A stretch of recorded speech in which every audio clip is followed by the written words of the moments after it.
Hello and welcome to HSK Smart, Chinese Grammar. Today, we're going to learn two essential foundations of Chinese. Own, the basic sentence structure, subject, verb, object. 2. How to use the word and in Chinese. In Chinese, the word order is very simple. Subject, verb, object.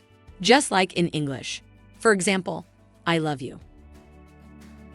Another simple example. He eats an apple. No need for conjugation or articles in Chinese. It can also be used to connect nouns or noun groups. For example, I love cats and dogs. But be careful. It does not connect verbs. For example, I eat and I sleep cannot be said with and in Chinese. Instead, we use then, or, and also. Example, he eats, then he goes to work.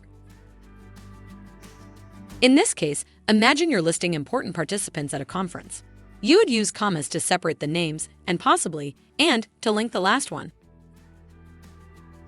For an informal list, like a chat between friends, you might choose to use and to link each item to emphasize that they all go together. In another use, and can also mean with. For example, I said goodbye to mom. Or, Alex is on the phone with a friend.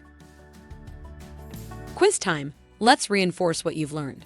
What does he mean in Chinese? A. But. B. Or. C. And.